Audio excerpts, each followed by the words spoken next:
Well, good afternoon, as it just turns noon.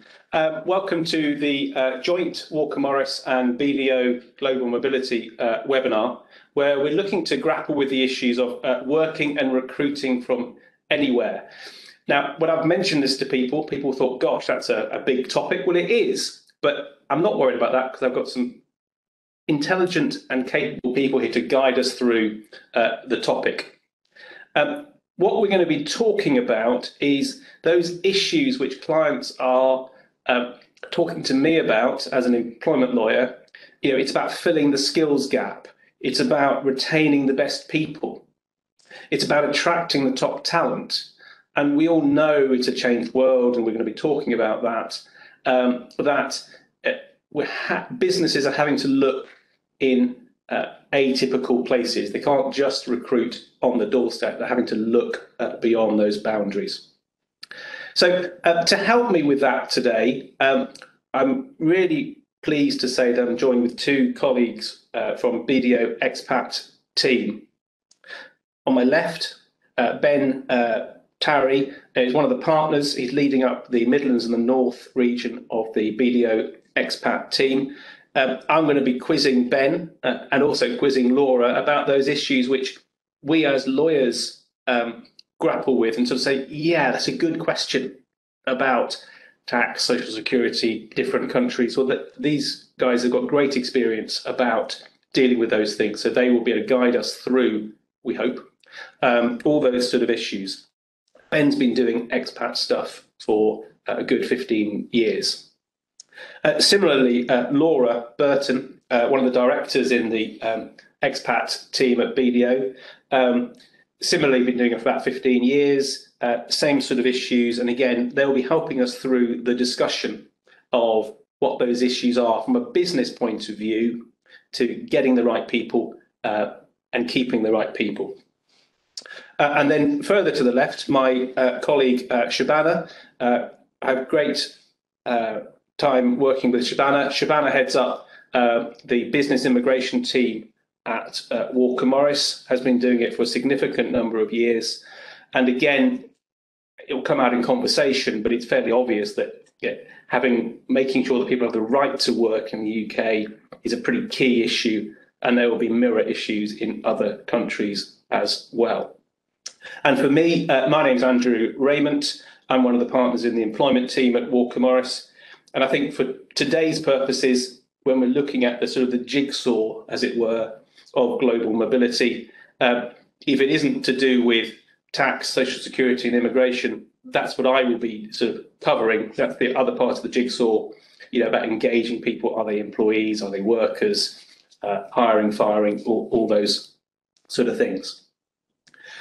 So in terms of admin for today, what we're going to do, as we've done before, if people have tuned in before, is on your screen, you should have the ability to ask questions. So please do ask questions. We'll do our best to get to those. If we can't, we will look at those and come back to you with answers. So that will be great. To kick things off, maybe I could ask you, Ben, what sort of trends are you seeing in the market? Yeah, thank you, Andrew.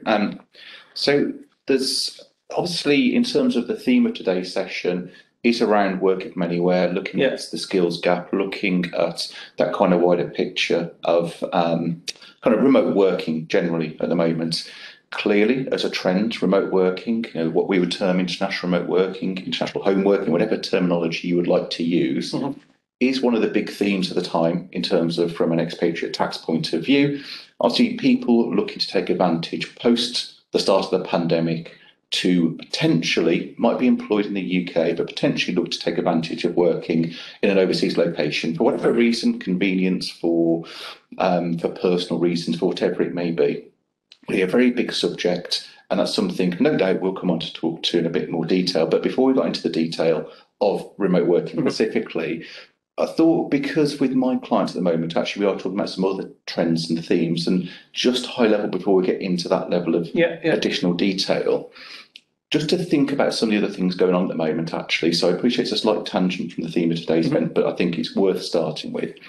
One of the things we're seeing and talking to clients about a lot at the moment again is what we term business visitors or shorter term commuters, in terms of people not necessarily on longer term assignment. And if I take a step back pre-pandemic, it was very much a substantial topic and one of the main topics we were talking about to clients at the time.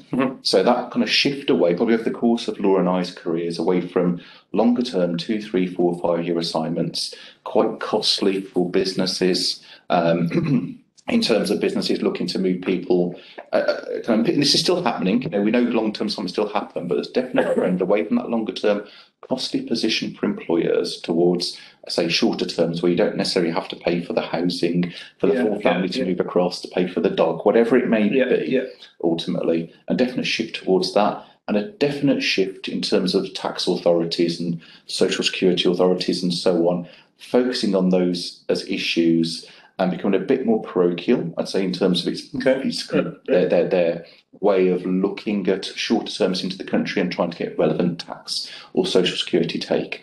So very much that long-term to short-term shift. Why am I mentioning that specifically now? Well, actually, just from my experience in terms of my client base and what I'm seeing in terms of conversations at other forums that I've kind of present at, is, again, a shift back towards looking at short terms again. So post-pandemic, where it very much fell off somewhat of a cliff because of obvious reasons, people couldn't travel.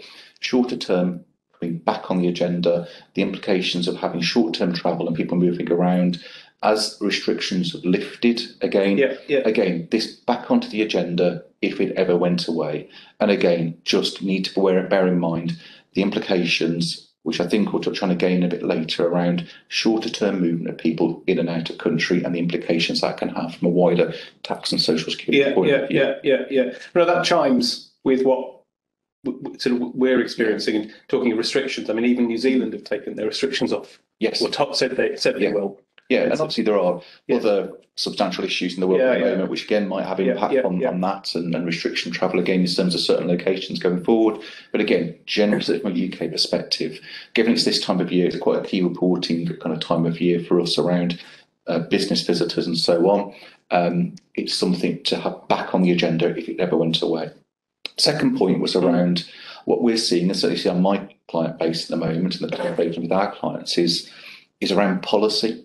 So a trend, and I don't know whether this is because of people resetting post-pandemic as the world gets back to some normality again, but certainly as a general trend at seeing businesses not just look at remote working and putting policies in place, but using this as an opportunity to perhaps reset old policies, so short-term, long-term assignment tax policies that might be in place, looking for cost efficiencies and cost effectiveness going forward.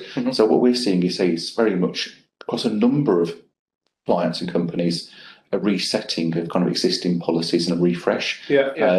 And again, without going to try too much technical detail for today's session, because it could be a topic in its own right, specifically tying back into that shorter termism, a number of clients at the moment looking at, we use the term tax equalisation. Again, I won't go into too much detail around that today, but where shorter term individuals might be part of tax equalisation policy, which for various reasons could be very costly for businesses. We are seeing organisations look for alternatives, and we're certainly supporting them through that at the moment. So very much that resetting, which I think ties into, say, the remote worker piece and also the wider short-term commuter piece as well. Third and last thing I was going to touch on today, again, there's a number of other trends we'll talk about. The third thing I was going to talk about, it's questionable whether it's a trend, but it's certainly kind of, there's some fairly substantial, kind of more geopolitical things going in the world. And I used the word before, parochial. We're seeing authorities become much more kind of much more compliant, I'd say, actually, in terms of looking at kind of risk processes and procedures, but also trying to make sure they get the relevant share of the tax take based on their own kind of country experience. And a couple of things you have to mention, and I think for those mobility practitioners in the world, and on the call today, just to bear in mind some certain things that we're looking at and talking to clients, which we think will have impact on mobility going forward. One of them is there's some substantial changes coming into force as of 2023 around research and development tax credits. Now, people might think that's an odd topic for a global mobility specialist to be talking about, but we are talking to clients because there's going to be a substantial onshoring, as far as I understand, as a non-technical R&D specialist of R&D activity. So the UK government have said from 2023 to be able to claim R&D tax credits, a lot of the work is going to have to be completed onshore. A number of conversations we're having with clients are saying, well, actually, because they have substantial activities offshore, because there's a skills gap, because actually can they get the right people to do it in the UK, they're looking at the overall model in terms of employment structures and people and so on going forward, which we think will have some impact in terms of where people source people from going forward. So it's just one thing in a wider thought process around something to bear in mind. Second one, again, I've been talking to some of my international tax colleagues recently around some of the implications of the base erosion profit shifting kind of rules and the Pillar 2 rules, which again some people on the event today will be familiar with, and some of the issues around concepts around that, such as the implementation of global minimum tax rates for corporate purposes that are coming in the not too distant future. So again, in a nutshell, base corporate rate of 15%. And again, what is that going to mean going forward? Certainly, a number of my senior colleagues I've been talking to, where it becomes certain countries which have been very tax, kind of effective or tax advantageous historically, it might impact how companies structure themselves going forward, where certain locations are no longer as lucrative. And what impact will that have in terms of principal offices and where employees are located? We think there's going to have quite a substantial shift around the movement of people, location of people over the course of the coming years, with impact of such changes going on. So whether this is a trend, I'm not sure, but there's certainly an overarching theme of, say, some change, which I think mobility professionals need to have in mind, that can have wider impacts in the future around location of people and the tax position, and then think about the wider compliance off the back of it. So it sounds to me, you've got a bit, I'm not sure perfect storm is the right word, but you've got a human desire to move around, the restrictions being removed, and a load of corporate tax type things which are going to be pushing in all manner of different directions. So how... so again, it's pretty obvious, isn't it? We've got immigration type issues, tax type issues, social security type issues. So help us unpick some of those. Maybe Laura, kick in. Yeah, absolutely. And I think whenever you mention tax and globally mobile people, it's always a bit of a headache. And I think it's important as tax professionals, like Ben mentioned there, that we do consider all the taxes, not just one or two in isolation. But I think, to make things as easy as possible, it's good to go back to basics where remote workers or globally mobile employees are concerned, and that you actually pay tax in the location in which you're working. And that obligation kicks in from day one, unless there is an exemption under a local tax jurisdiction's rules or under a double taxation agreement. Now, double taxation agreements around the world are all different, but they tend to follow the OECD model convention. So in general terms, from an employee perspective, we'd look at the time that the individual is spent in the overseas location, whereabouts they're employed, and also where their costs are borne. Now, when we look at time spent in country, there's this notion of the 183-day test, which most international businesses tend to be aware of.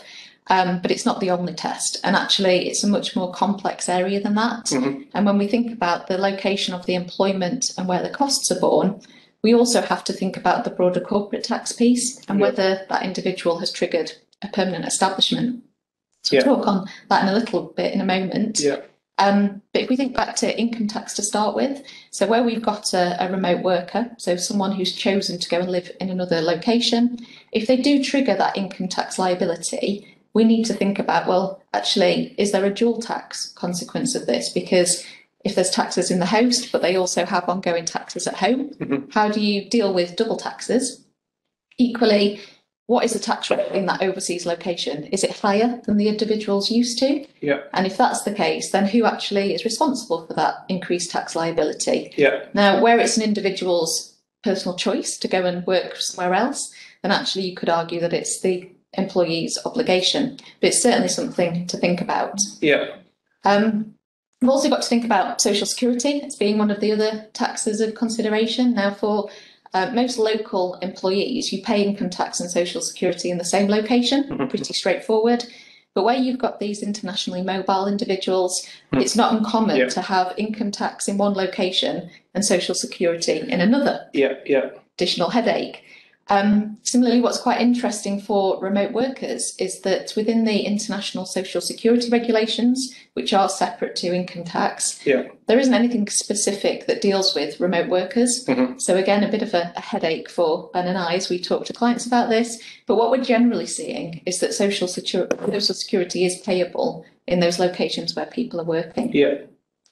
So lots to think about. And then that final piece that I mentioned there around the corporate tax implications, we have to look at the nature of what the individual's doing and how long they're going to be in country, because it can have implications for corporate tax too. I'm not going to go into lots of detail here, but from a permanent establishment risk perspective, we've got fixed place of business rules to think about, but also whether or not the individual is a dependent agent. So taking that all into the round, it's something that shouldn't ever be ignored, and actually it needs to be looked at from day one. So that's thinking about the tax side, but obviously coupled with that, there's wider compliance matters to think about, and immigration obviously being a very key one, which we would contact Shabana and make sure that our clients are aware of immigration too. Yeah, absolutely. As Laura says, from an immigration perspective, the employer is going to want to make sure that the person actually has the right to work in the jurisdiction they're intending to work remotely from. Now, where an individual is returning home, like lots of people did at the start of the pandemic, that tends to be quite easy because they have nationality in that country, they have residence rights, and therefore they will have rights to work which flow from that. Where the individual doesn't have residency rights or nationality in the country they want to work from, that's where things become more complicated.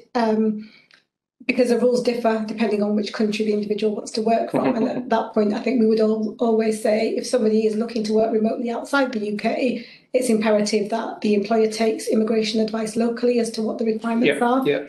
Some countries are now introducing digital nomad visas. So they're actively encouraging people to come and work remotely. So Dubai and the Bahamas are two that are quite attractive. Where do I sign up? Exactly. In the UK, that's not something we have at the moment. And that's something to think about. If a worker is coming into the UK to work remotely, again, what is the relevant immigration route for that? So one route is the visitor route, and that's what people might naturally assume. You can come into the UK and carry on working in your full-time overseas job as a visitor, but the visitor route only covers certain prescribed activities. So you must be coming to the UK with one of those activities in mind, and it might be tourism, it might be visiting family. And if you were coming for those purposes, the Home Office recognises that you can continue keeping up with your overseas job, as long as the overseas job isn't your main reason for coming. But if the sole purpose of you coming is to work in the UK, then that's not necessarily going to fall under the visitor route. So then you need to start thinking about sponsorship, and is there a UK entity that can be the sponsor? We've had wrestles with clients on that, haven't we? Absolutely, and it's becoming increasingly prevalent, that issue. I think the other thing to bear in mind is if you have workers in the UK who are sponsored by you or are under another immigration permission and they're leading up to indefinite leave to remain, that entitlement to indefinite leave to remain will be contingent upon them not spending a certain number of days outside the UK in the relevant period. And any time they spend working remotely outside the UK is going to count against them. So if you do have people in the UK who are sponsored and who are looking for indefinite leave to remain, as an employer, you just need to monitor the number of days outside the UK, as well as making sure you're complying with all of the other reporting and monitoring obligations that apply to sponsored workers. Which is definitely very interesting, and I think one of the areas that we also do get asked about a lot as well, and I think falls within your remit, Andrew, is just what are the individual's employment rights in overseas locations too. I think the way to I always sort of say to myself or to clients is, well, who are they? What are they doing? Where are they working?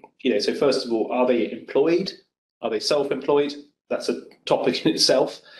Then what does the contract say? And then where are they working? And I suppose the net effect is typically where you end up is the person says, yeah, well, it's a senior person coming over. We want them to be the main person. So therefore, they're probably an employee through payroll, etc., etc. So then therefore, the general rule is similar to the tax and social security. That the starting point is, well, where are they spending the most of the time?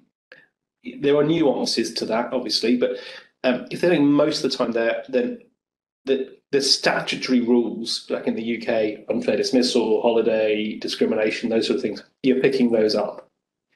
And then you've got the contract as well, that might vary it. Then, of course, if that person goes to work somewhere else, your starting point is you need to look at, again, where are they working? So if a Walker Morris person goes to work in France, well, they're probably going to start picking up some French rights as well. And the way things generally work is the employee can sort of pick the best of both worlds, so they've got that going on as well. Then if there's a dispute, you're then thinking, where's that dispute fought? Someone leaves, it doesn't end well. Well, again, you're looking at what does the contract say? Often there will be a choice of law clause and then a jurisdiction clause. Sometimes people get those muddled up. But again, that will be choosing, if there's a fight, what law are you using and then what courts are you using? So you can end up some rather bizarre situations where you have a fight in the English court using French law or something a bit weird. You're trying to avoid that. Then also, the individual might choose where to have the fight, because unsurprisingly, the individual will choose the best forum. That's where you get sort of forum shopping, etc. So again, it's definitely something to look at the beginning. Who is the person? How do you want them engaged? Where are they doing the work? And again, where it becomes tricky is they say, well, it's a bit here and a bit there and a bit everywhere else. It's hard. Yeah. It's hard. I mean, so there's a lot to think about. Again, so if you are suddenly bringing people into the UK, either because it's a multinational or you always wanted to have them working here, from a immigration point of view, what's my client got to think about? I think the immigration landscape in the UK has changed radically as a result of Brexit. So clients need to be thinking about what are the immigration rules that apply and what relevant permissions does the individual need. Yeah. And in terms of the impact of Brexit, that's obviously been fundamental on the rights of European nationals to come and live and work in the UK. So before Brexit, European nationals, by virtue of the principle of freedom of movement, had the right to come and live and work in the UK and take up any kind of job. It didn't matter what skill level it was at. It didn't matter what they were going to be paid. And the employer didn't need to engage in any kind of an immigration system. That has now fundamentally altered because freedom of movement has ended. So what employers now need to be looking at with European nationals is, do they have permission under the EU settlement scheme to live and work in the UK? And that was a scheme that was established specifically to preserve the residence and work rights of European nationals who were already in the UK as at the end of the Brexit transition period, which was the 31st of December 2020. If they don't have rights under the EU settlement scheme, could they fall within the frontier worker permit scheme? And that's a really useful scheme that we're seeing clients utilising a lot, which effectively preserves the rights of European nationals who are primarily resident outside the UK in a European country, but who come to the UK occasionally for work. Okay. And as long as that pattern of coming to the UK occasionally for work had been established before the end of the Brexit transition period, and generally speaking, as long as they've continued to come at least once a year thereafter, there are some exceptions to that, then they could be eligible to apply for a frontier worker permit, and that enables them to continue coming for the ad hoc piece of work they might need to do in the UK. Failing all of that, the general position is that European nationals now need to be sponsored in the same way as non-European nationals previously had to and still have to be. And what we're seeing is that has really contributed to skill shortages in certain sectors. So obvious examples are the Hgb driver crisis that we saw at the back end of last year, where we saw logistics and distribution chains really severely hampered by the lack of Hgb drivers.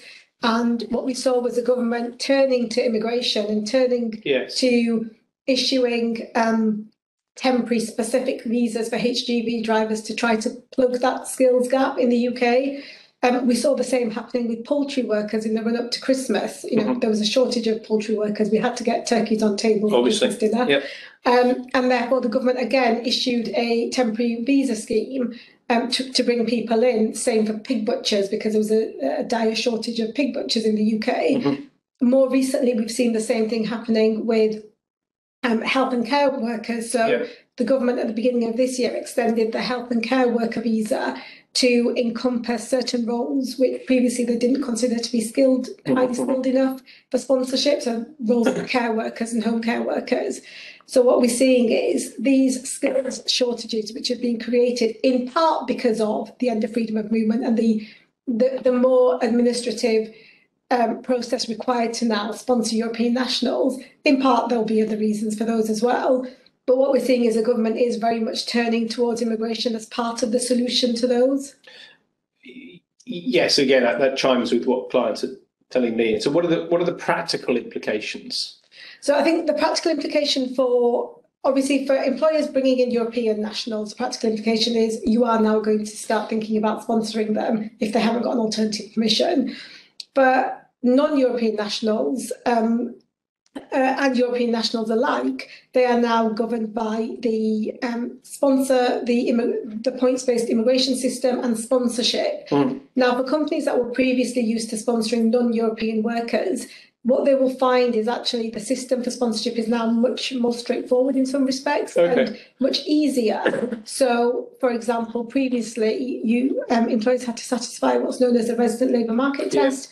And that effectively meant they had to demonstrate to the Home Office that it wasn't possible to fill the role from the settled workforce, and that's why they've gone to recruit from outside the UK. That's no longer required, so that makes things a lot easier. The skills threshold has been reduced, so only roles that are skilled at certain levels are capable of sponsorship. That used to be at degree level and above across the board. It's now been reduced to A level and above for skilled worker sponsorship. The salary thresholds have been reduced, so it's now possible to sponsor people on a lower salary than it previously was. And the Home Office is moving towards increasingly streamlined and digitalised visa application processes, which again, the idea is just to make it easier for people to go through that process of applying for a work visa to come into the UK for work. Okay, so big change. Again, I see lots of articles and those sort of things, and clients, I pass them on to you. So just talk it through. You know, what else has been changing? So another big change in the kind of immigration world, if we call it that, is in relation to right to work checks. And where employers are bringing over people to under the sponsored route, or any other migrant workers who have biometric residence permits.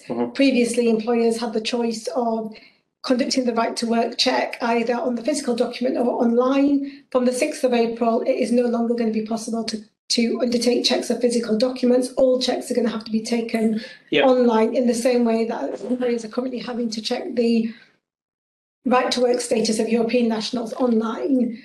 So that's a big change. Another change that's coming is in relation to the right to work checks for British and Irish nationals. Previously, those had to be undertaken by the employer, or currently they have to be undertaken by the employer themselves in order for the employer to obtain what's known as the statutory excuse or defence to civil penalties for employing illegal workers. From the 6th of April, for the first time, it's going to be possible for employers to contract with external commercial providers to effectively do digital right to work checks on their behalf. That's a big change which employers are going to have to start making some decisions on, in terms of, are they going to go down the route of contracting with these external providers, or are they actually going to revert to doing right to work checks manually themselves? Because at the moment there are COVID related adjustments in place which allow right to work checks to be conducted remotely. Those are due to end in September. So there are some decisions to be made, I think, in lots of businesses around that. Okay, yeah, it's interesting. And I think the other thing that I sometimes come across, and it's actually picking up on what sort of Ben was saying, but it's sort of validating what you're seeing. You know, that clients are moving people about on a more of a short-term basis. rather than packing up the dog and bringing them over, it's moving around, keeping the airlines happy, no doubt. Other things to think about there. Yeah, absolutely. So as Ben's already touched upon, there's a business visitor route which allows people to come in for up to 6 months to do certain prescribed activities. Yeah. And we are seeing lots of clients, especially European clients who previously didn't need to think about immigration permissions, now trying to engage with this business visitor route. The plus side with the route is that it's much cheaper and administratively more straightforward than sponsorship. However, it only permits very limited activities, so things like coming over to attend a business meeting or to undertake a site visit, to negotiate a contract. Certain intra-corporate activities are permitted where an employee of an overseas group company can come over to train, for example, their UK colleagues or to implement new systems, to harmonise systems across the globe.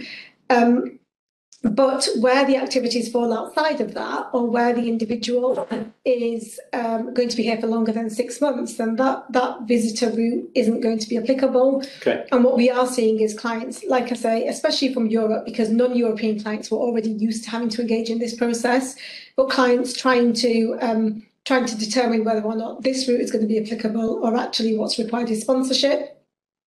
For example, I had a client recently who had a UK subsidiary that had a job vacancy. They'd filled the vacancy with a candidate from the UK, but they couldn't start for 3 months or so. So they wanted to bring in somebody from a European group company to fill that role in the interim period.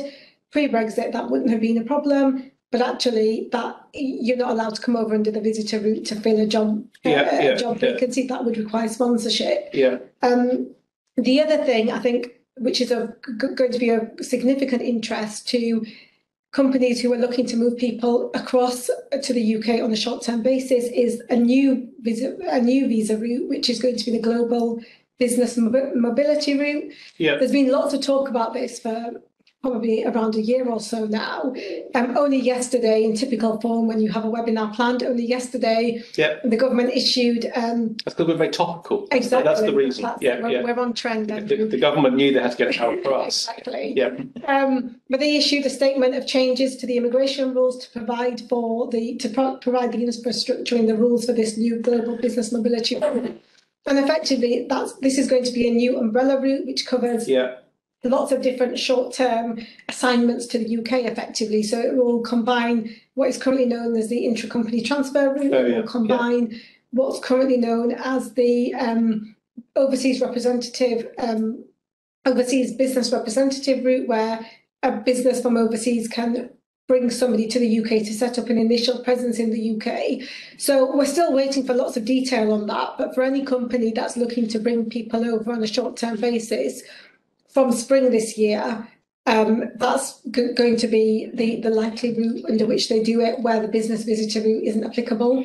Sounds like this could be a topic in its own right. Certainly from a tax point of view. Again, say Laura and I both touched on it as well from a tax perspective, especially for us, not just as a trend.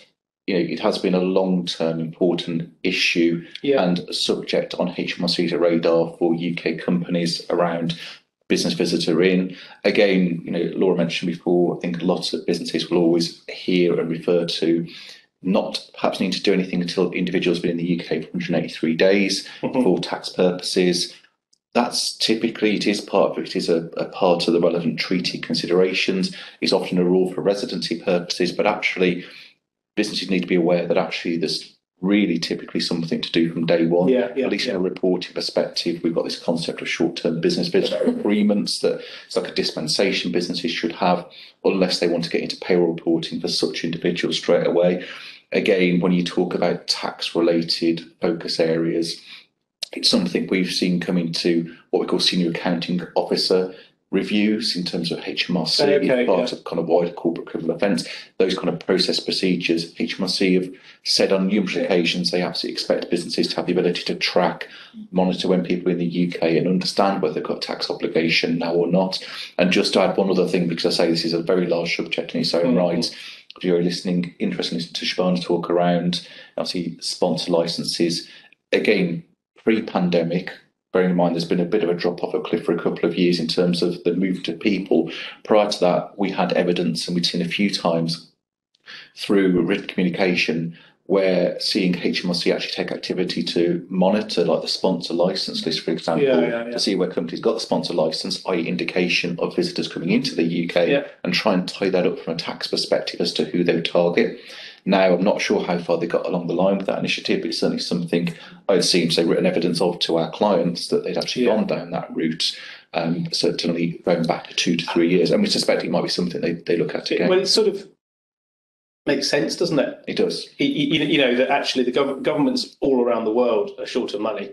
So the more they can talk, and it seems pretty obvious. I want to come back to Shabana in a second, but just on the points that... Just picking up on one point that Ben mentioned actually about HMRC wanting to pick up revenue from people who are sponsored and coming in. One change that has happened recently on the sponsor system is when an employer applies for a sponsor license and applies to sponsor an individual, they do now have to provide details of their PAYE reference. The idea being that HMRC are actually going to track, or have the capability to now track, the salary that's being paid to migrant workers. Yes. They're provided for certain circumstances in which it might not be appropriate to pay, and to provide the PAYE details, for example, if salary is going to continue to be paid from abroad, as it is in some circumstances. But you can see them plugging the gaps as far as they can to try and pull in the revenue. Yeah, and I think we're perhaps in danger of kind of talking about, we could say such a large topic, but again, just to emphasise. I can see a few things coming out of this. We want to keep to time. You know, the new routes that Shabana talked about that came in like this morning, that Shabana will no doubt be producing some documents on that, and then, dare I say it, we could do another set. B, all this sort of interrelated stuff is definitely as well. But just a few more questions before we wrap up, and I also want to have a look at the questions which are coming in. You talk about the sort of the tax and the social security stuff, and about the individual, and you know, where's the risk lie? Is it for the individual or the company? Yeah, I think it's a really interesting one, that, Andrew, and I think people's immediate response to it is that, you know, if it's an individual who's going and placing themselves somewhere else, then it's their responsibility to manage that. But actually, as I touched on earlier, you know, there's a permanent establishment risk from a corporate perspective, which is clearly an important. Educate me. What's the big deal there? So where an individual generates a presence of the corporate within the location that they're working, then there are associated registration and filing requirements. There could also be a tax liability associated, so that needs to be looked at. But I think the wider piece as well is that where you have an income tax or social security liability, typically with social security there's an employer obligation as well. And therefore that can trigger a payroll reporting obligation. So even where as an entity you don't actually have a physical presence in the location where your remote worker is, you can still be on the hook for payroll penalties and backdated liabilities if you haven't managed that employer obligation too. So I think you're giving me license to say to a client who is contacting me saying, I've got this really key person and they're desperate to go and work in Peru for 6 months. If they don't, they're going to leave. I'll say, that's fine, but there may be bridges to cross and consequences, etc. Yeah, absolutely. Okay. Fine. And coming back to you, Shabana, you know, is it fair to say that if an employer is thinking, I can think about people coming into the UK, you know, that is it, again, I think I've heard you say to clients before, you know, if you haven't got a sponsor license, start thinking about getting one. If you've got one, make sure it's fit for purpose, and you've got a group structure, or you bringing in different people at different levels, those sort of things. And I guess also keep up to date with changes, because it's changing every day, frankly. Yeah, absolutely. And I think on the sponsor license point, I think this is really imperative, because we're seeing lots of clients coming to us at the moment at very much the last minute. So we've got some really senior executive needs to be here in a month. We haven't got a sponsor license. There is a lead-in time to getting the license. It can easily take a month to get all of the supporting documents for the application ready. It can then take the Home Office standard processing times are currently 8 to 10 weeks, and we are seeing it's going towards that 10 weeks, if not over, in a couple of instances recently. it's possible to try and get the application expedited, but that's by no means guaranteed. So what I would say is, if you think you might need a sponsor license, get the application in as early as possible. And then, like you've quite rightly said, certainly if you're bringing people in under a short-term basis, keep abreast of the changes with the global business mobility route, because that is likely to be a route that you're using going forwards. Talking of keeping up to date, I do want to, we need to wrap up shortly because I want to try and keep to time, but one question which has come in, and I know there are others, we'll come back to those. It's about Ukraine. You know, it's grim beyond belief, but it's a lot of stuff going on about people coming over, and that's great. And can they get jobs? What are the government saying? Is anything coherent out there? Well, coherence is never, it's not always a strong point of the government, is there? So in terms of Ukraine, yeah, absolutely, Andrew, you're right. There's people coming over under the most tragic of circumstances. And what we are seeing is employers, large companies coming together and saying, you know, we want to help people with work. So there's, just in the past couple of days, there's reports of a number of large businesses coming together to form a consortium.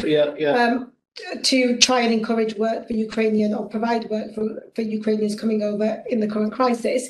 And that's companies like Marks and Spencer's, Tesco, Vodafone, lots of others. There's around 45, I think, at the last time I checked, who have come together and said, we're going to make a concerted effort to offer employment to Ukrainians coming over.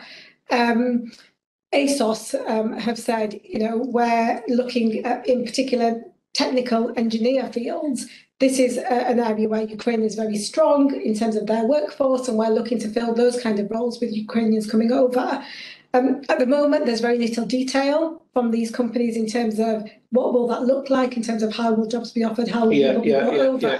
But it's one of those where, if anybody's interested, watch the space, because So I think that's right, isn't it? So there's going to be some human beings coming. There are likely to be some changes to the rules, but we don't quite know yet. From the government's perspective, they've already made it easier for Ukrainians already here, either under the seasonal worker category, to extend their stay. Certain butchers who are here can extend their stay.